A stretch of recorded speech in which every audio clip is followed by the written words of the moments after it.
po dito ng mga kakamping nila Leni Robredo, the small budget has never been a hindrance to us. Bakit?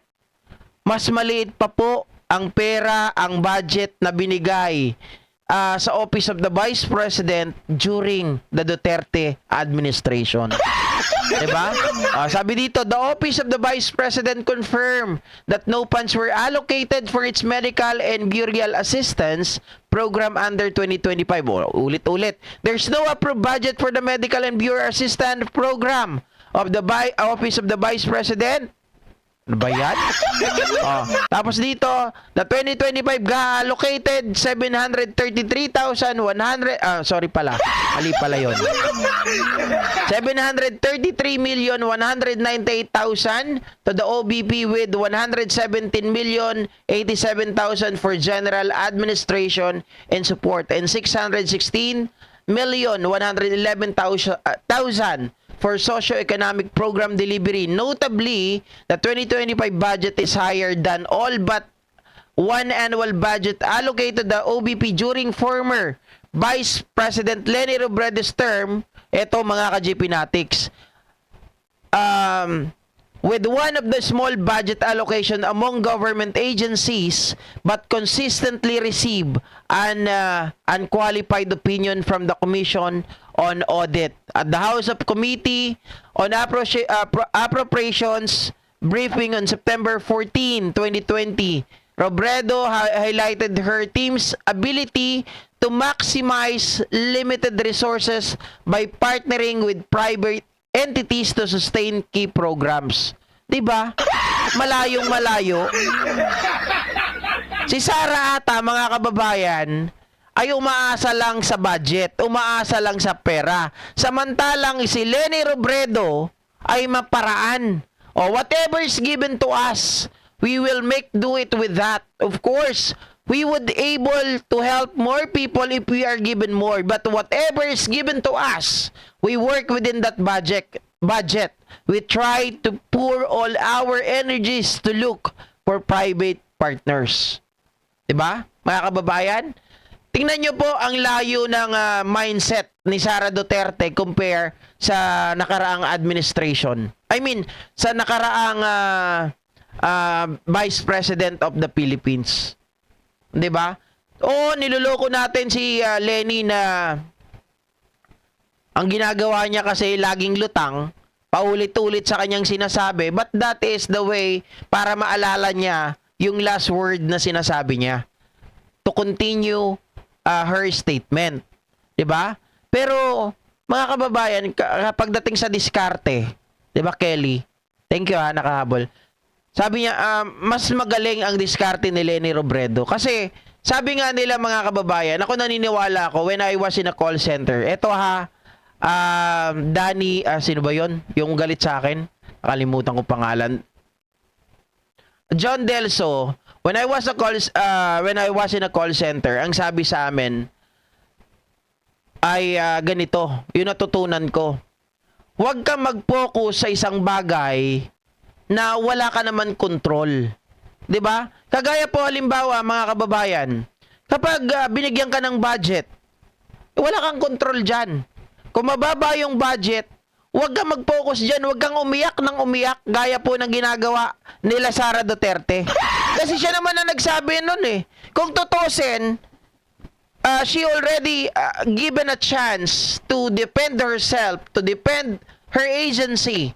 Pero sa pag hindi niya pagsagot sa mga katanungan, parang binibigay na nito ang karapatan lahat. At sinabi niya naman na ang karapatan ay binibigay ko sa Kongreso. Whatever the amount that they will giving to me or to my agency, we will accept that. Diba sabi niya ganon?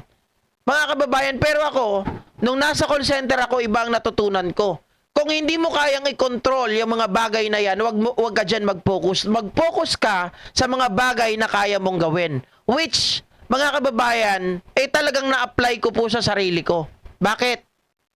Ano yung bakit ko sabi na-apply ko sa sarili ko? Simula't simula, sabi ko nga, doon sa galit sa akin, ako ay PWD, 'di ba? Pero hindi ako nag-focus doon sa kasiraan ko. Hindi ako nag-focus doon sa kahinaan ko. Bagkos nag-focus ako sa kalakasan ko. Ano yung kalakasan ko?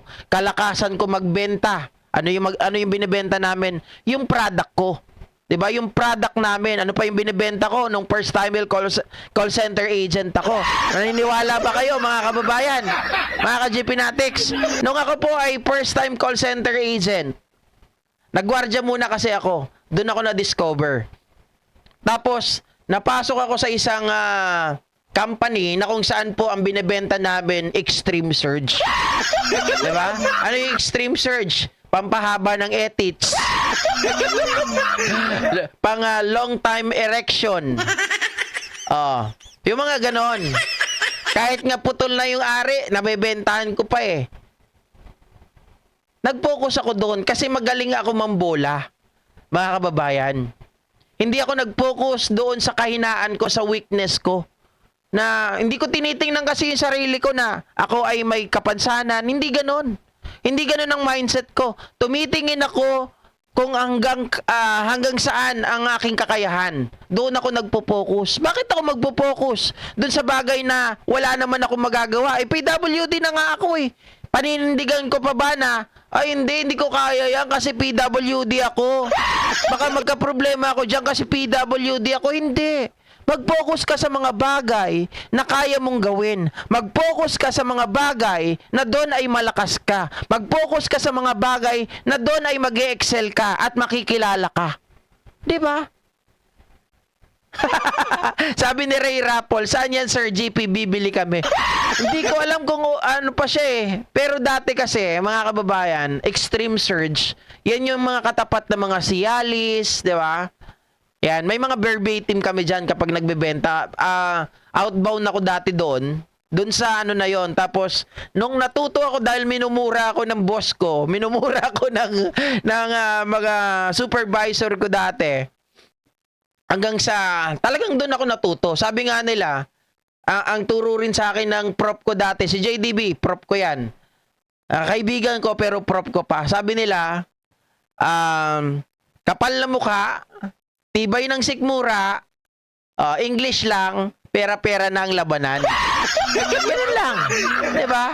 At kailangan, mga kababayan, yung empathy, yung sympathy, kailangan you always put your shoe on their shoe para nang sa ganun maintindihin mo sila at kailangan mahalin mo yung product mo para nang sa ganun ay makabenta ka. Is naku Kirei Uwishi. GP watching from New York, sir. Maraming salamat po. Sabi ni Daddy sa vlog, nabola mo pala kami, GB. Hindi. Kasi mga kababayan, ako naman ang alam ko, tinitingnan nyo dito, yung capacity. Although, I'm not a perfect pagdating po sa vlogging, di ba? Minsan lutang din ako. Alam ko yan, kapag kulang sa tulog. Kaya minsan nga, ang vlog ko, tinatanggal ko eh. Tinatanggal ko pag alam kong kulang. Di ba? Pag alam kong kulang ako, lalo na pag kulang din sa research, may mali ako tinatanggal ko yan. Hindi ko pinupost yung vlog na yon. Di ba? Pag inedit ko na, tinatanggal ko yung part na yon.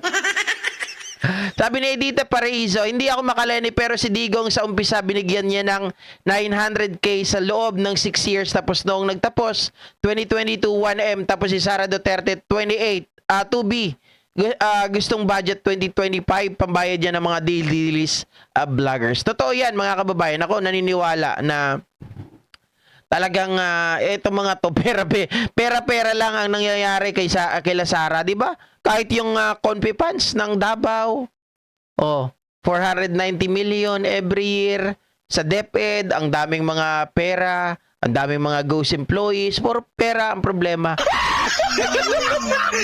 Sabi ni Emma Culada, wag matakot sa rally ng INC, mas marami doon. Maka Marcos, ginamit lang sila ni Manalo ayon sa utos ni Marcobet.